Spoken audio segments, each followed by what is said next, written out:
Am I the a-hole for returning my stepson's belongings to his mother's house? I, 35F, have been with my fiancé, 41M, for 7 years.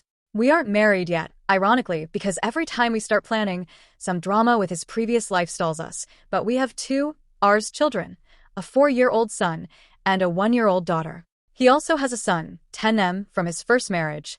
I've known this boy since he was 4 years old. I love him. I've raised him half the time for 7 years. But right now, I feel like a stranger in my own home. To understand why I did what I did today, you have to understand this system. When I first moved in, my fiancé and his ex-wife had a simple arrangement. Since they live in different school districts, the drop-offs usually happen at school. My fiancé packs a backpack with everything the boy needs for his few days with his mom, homework, soccer cleats, specific shirts, and drops him off. The ex picks him up, and then a few days later, she's supposed to pack our stuff back into that bag for the return trip. In theory, great. In practice, it became a psychological warfare manual. For 7 years, the ex has used clothing as a tether. If he goes to our house in a nice Nike hoodie we bought, we never see it again. If he comes to our house, he's wearing clothes 2 sizes too small or stained. But the kicker is the text. My God, the text. I'm talking 11 p.m. on a Tuesday. Where's the blue striped polo? I know you kept it. He has nothing to wear here because you guys hoard his clothes. Send it back now or I'm calling my lawyer. My fiancé's response to this has always been a shrug. He hates conflict. He'll read a text like that, roll his eyes, and put his phone face down. He doesn't reply. He doesn't go look for the shirt. He just ignores the drama. But the drama doesn't disappear just because he ignores it. It just settles into the floorboards of our house. Because I'm the one who handles the household management. The laundry, the school forms, the did you brush your teeth reminders. The burden of the clothes fell on me. I became obsessed. I didn't want the texts. I didn't want the accusations. So, I started a military-grade laundry operation. The second my stepson walked through the door on Friday, his mom's house clothes went straight into the wash. I would dry them, fold them, and put them in a specific to mom's bag inside his backpack immediately. I'd tell him, buddy, please, when you get to your mom's, just pull this bag out and hand it to her. I knew it was a lot to ask a 10-year-old. I've told my fiancé for years. This is too much for him. He feels like a courier, not a kid. My fiancé would just say, you're overthinking it, it's fine. Fast forward to this morning. It was one of those frantic Saturdays. Our 4-year-old had a basketball game at the YMCA at 9 a.m. My stepson was currently with his mother for the weekend, but per their custody agreement, she drops him off at the Y so he can play his game and spend a few hours with his dad and siblings before she picks him up again at noon. It was freezing outside. One of those biting, damp mornings where the wind goes right through your bones. As I was wrangling the 1-year-old into her car seat and making sure the 4-year-old had his water bottle, I saw it. Resting on the bench in the mudroom was a heavy, black women's puffer jacket. I recognized it immediately. It wasn't mine. It was a high-end brand I don't own. It was clearly from the ex's house. My stepson must have left it there during his midweek visit. My stomach did a little flip of anxiety. I knew the drill. If I left that jacket there, by Monday I'd be getting a text about how I'm withholding her property. Plus, I knew the ex. She's notoriously flaky about weather. She'll send him out in a t-shirt when it's 40 degrees. I grabbed the jacket. I thought I'm being a good person. I'm returning her property, and I'm making sure the kid has a coat when he leaves the gym later. I got into the passenger seat of the SUV, holding the jacket on my lap. My fiancé climbed into the driver's seat, buckled in, and then his eyes landed on the black puffer. The atmosphere in the car shifted instantly. It went from rush Saturday morning to impending nuclear strike.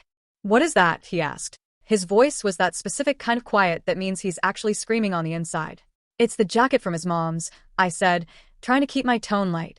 He left it here. I'm just going to hand it to him at the Y so it's back where it belongs. He didn't start the car. He just stared at the steering wheel. Why are you like this? I was confused. Like what? I'm just returning her stuff. Then he lost it. He didn't yell because the kids were in the back, but he hissed at me with a venom I haven't felt in years. You are so petty, he said. You are so incredibly immature. Every time that boy steps foot in this house, you act like his presence is a biohazard you have to decontaminate.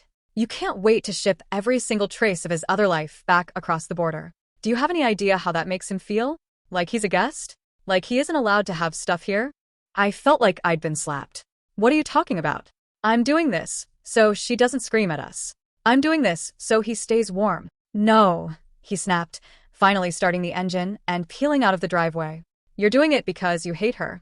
You hate that she exists, and you hate that he has a life with her. You've been doing this for years, bagging up his clothes like they're evidence in a crime scene. It's an unfair burden on a 10-year-old to have to manage your insecurities. You're making him feel unwelcome in his own home. The unwelcome comment gutted me. I'm the one who decorated his room. I'm the one who makes sure his favorite snacks are in the pantry. I'm the one who listens to him talk about Minecraft for 3 hours straight. I agree it's an unfair burden on him, I shouted back, my voice trembling. I've been saying that for 5 years, but I'm the only one carrying the burden. If I don't return the clothes, she texts me. If I don't wash the clothes, he has nothing to wear. You just sit there and ignore it while I take the bullets. I am following the system you and SHE created. He wouldn't listen. He told me I was being the textbook wicked stepmother. He said I was cold and calculating. We pulled into the YMCA parking lot in a cloud of toxic silence. We walked inside and there was my stepson. He was standing by the court, shivering. He was wearing his jersey and a pair of thin mesh shorts. No hoodie, no coat. His arms were covered in goosebumps. I walked up to him and held out the jacket. Hey, honey, you left this at our house. I wanted to make sure you had it for the ride home. The look on his face wasn't relief. It was pure, localized panic. He looked at the jacket like it was a live grenade. Oh, thanks, he whispered, taking it gingerly. My mom let me borrow this because I couldn't find my parka. She told me if I lost it, I'd be in so much trouble. It's her new one. Her husband got it for her for their anniversary. My fiancé stood behind me, his silence screaming, I told you so. I realized in that moment that I couldn't win. If I kept the jacket, I was a thief. If I returned the jacket, I was a petty woman pushing a child away. If I didn't care about the clothes, the kid was cold. If I did care, I was obsessive. After the game, the ex-wife swept into the gym. She didn't look at me. She didn't thank me. She saw my stepson holding the jacket, snatched it out of his hands, and checked it for stains. Then she shot me a look of such concentrated smugness that I felt sick. On the ride home, I reached my breaking point. I'm done, I said, looking out the window. I'm officially resigning from the laundry and logistics department. From this point forward, I am not touching your son's backpack. I am not washing his clothes that come from his mother's house. I am not labeling bags. I am not checking the mudroom for her property. You want to see what happens when I stop being petty? You've got it. It's all on you now. He told me I was being dramatic and childish. He said that as his future wife, I should want to help him. I do want to help you, I said. But you just told me that my help is actually an act of psychological abuse toward your son. So, for his well-being, I'm stepping back. Have fun with the 2 a.m. texts. It's been 8 hours. He's in the living room, fuming. The ex has already sent a text, which I saw because his phone was on the counter, saying, "Why was son carrying my jacket around a dirty gym? Tell your girlfriend to keep her hands off my things." My fiancé hasn't replied to her. He also hasn't apologized to me. I'm sitting here wondering, am I actually the AH? Is it possible that my desire for order and my fear of her high-conflict personality has actually translated into a cold environment for my stepson? Or am I just the only person in this scenario trying to act like an adult and getting punished for it? I feel like I'm being gaslit by an entire family unit. They want me to do the work, but they want to hate me for how I do it. Update. I didn't expect things to spiral the way they did after I made that post, but a lot of the comments forced me to stop minimizing what had been happening in my home. At the time, I was still focused on the argument about the jacket, the logistics, the constant tension with his ex. It felt like the center of the problem. It wasn't. That situation was just one small piece of something much bigger that I had been living inside of for years. Not long after that incident, the dynamic in our house shifted in a way that I can't really describe as sudden, because in hindsight it had been building for a long time. The arguments became more frequent and more intense. What used to be disagreements about parenting or his ex started turning into something darker. There was a level of anger in him that didn't resolve anymore. It lingered, and it escalated. Between January and July of 2025, things crossed lines that I never thought we would cross. There were multiple instances where he became physically aggressive with me. It wasn't one isolated moment that could be explained away or blamed on stress. It became a pattern. There were also incidents that were sexual in nature that I didn't consent to, and that is still difficult to even put into words without feeling sick. The frequency increased over time, especially as the months went on. By the summer, it was happening weekly, sometimes more than once in a week. Some of these incidents happened in front of our children. That is something I am still trying to process. My son has had bruises from his father's discipline going too far. My daughter was injured during one of his outbursts when she fell off the couch while he had me trapped in a bathroom. These are not things I ever imagined would be part of my children's lives. There was also a constant threat hanging over me during that time. He would tell me we were not together anymore whenever he felt disrespected, demand that I take off my ring, and tell me to leave his house. At the same time, he would try to force conversations about custody arrangements and finances while I was still living there. He wanted me to agree to a 50-50 custody split and to pay half of the household bills, even though I was earning significantly less than him. When I didn't agree, his behavior became more volatile. One incident that stands out involved him trying to leave with the kids after I refused to move out. He locked them in the car and attempted to drive away. That moment made it very clear that the situation was no longer just about arguments between adults. It was about safety.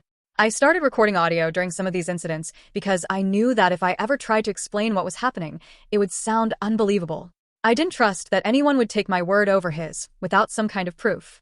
That instinct turned out to be correct. I reached out to his parents more than once, hoping they would intervene or at least take things seriously. They didn't believe me. Instead, they supported him and encouraged him to use legal avenues to remove me from the house. That was one of the most isolating parts of this entire situation. Eventually, I filed for an order of protection. I used one of the recordings as evidence. We went to court, and at one point I considered dropping it because I didn't want things to escalate further. That changed when I saw the affidavit he submitted. In it, he claimed that I was mentally unfit to be a mother and that I was the aggressor in our relationship. I am not perfect. I reacted to him in ways that I regret. There were moments where I yelled, where I said things out of frustration, but I did not initiate physical violence. Seeing myself described that way in a legal document, knowing what had actually happened behind closed doors, changed my perspective completely. I decided to move forward with my own filings regarding his behavior. That decision triggered a custody battle that I was not financially prepared for. Legal fees added up quickly, and I was not in a position to sustain that kind of expense. At the same time, he had already laid groundwork that worked in his favor. I found out that he had filed a non-criminal police report against me years earlier during a previous altercation, one that happened while I was pregnant. I didn't even know it existed. When it came up in court, it made it look like there was a documented history of me being the problem. Eventually, I reached a point where I couldn't afford to continue fighting in the way I had been. I made the decision to drop the order of protection and pursue mediation and family therapy instead. It wasn't a choice I felt good about, but it was the only option I could realistically manage at the time.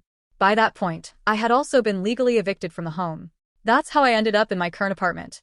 It's not a place I would have chosen under normal circumstances. It has issues that I deal with daily, but it was what I could secure quickly and afford on my own. Since then, there have been changes in him. He has stopped drinking and using drugs. He started going to church again. He is on medication for anxiety, and it does seem to have stabilized his mood to some extent. He has a new job that pays significantly more than what he was earning before. He has expressed regret about how things turned out and about the family being split between two homes. At the same time, there are things that haven't changed. He still does not fully acknowledge what happened. There is always some level of denial or minimization. He will say that he doesn't remember things clearly or that his substance use may have affected his behavior, but he stops short of taking full responsibility for the harm that was done. That makes it difficult to know how to move forward. On one hand, there are visible improvements in certain areas of his life. On the other hand, the lack of full accountability creates a barrier that I don't know how to get past. We are currently sharing custody of our children. That means regular communication, coordination, and being in the same spaces at times. It also means spending half of my time away from them, which has been one of the hardest adjustments. They want both of their parents in the same home. They love their father. That hasn't changed. There are moments where I question whether I made the right decisions, especially when I see the impact on them. At the same time, I think about what was happening in that house and what they were being exposed to. Those two realities are difficult to hold at the same time. The situation with my stepson and the constant back and forth with his belongings feels almost insignificant compared to everything that came after, but it also makes more sense now in context. The tension, the blame, the way responsibility was shifted onto me while I was also being criticized for how I handled it, it was part of a larger pattern. I don't have a clear resolution or a neat ending to this. Things are still ongoing. There are still legal and personal issues that need to be worked through. I am focused on maintaining stability for my children and figuring out what boundaries need to be in place moving forward.